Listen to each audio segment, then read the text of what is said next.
Dr. Matthew Recris Dispensary Kujamba Records. Sikiliza afya yako. Chakula cha mtaani, hakikisha usafi.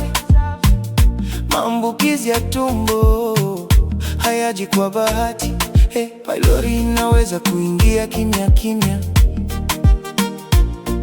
Usijue kuchelewa kisha pata shida.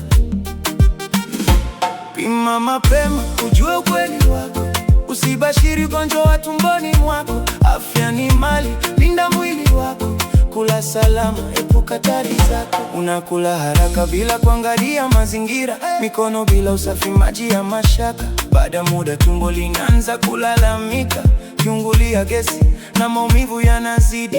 Watu wengi udhani ni vidonda vya kawaida, lakini chanzo kinaweza kuwa bakteria ndani. H. pylori huingia kimya bila kelele, na uishi tumboni bila wewe kujua. Usidharau dalili zinaporudia. Mwili wako unatoa onyo kwa wakati. Mapema ukipima unajua ukweli, na tiba inakuwa rahisi kabisa. Chakula cha mtaani, hakikisha usafi.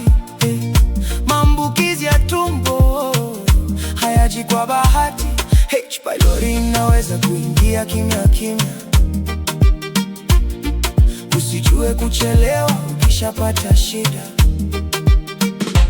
Pima mapema ujue ukweli wako. Usibashiri ugonjwa wa tumboni mwako.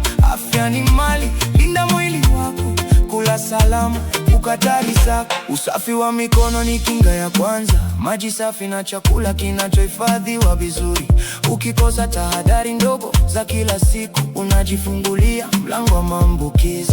Hii bakteria ikikaa muda mrefu inaweza kusababisha vidonda na maumivu makali. Ndiyo maana vipimo ni muhimu sana. Usingoje hali iwe mbaya zaidi. Elimu ya afya siyo ya kucheka.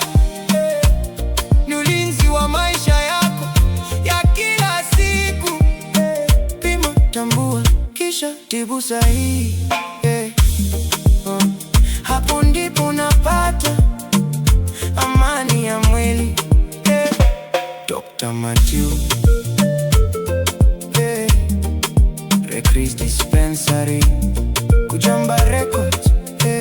Afya kwanza daima.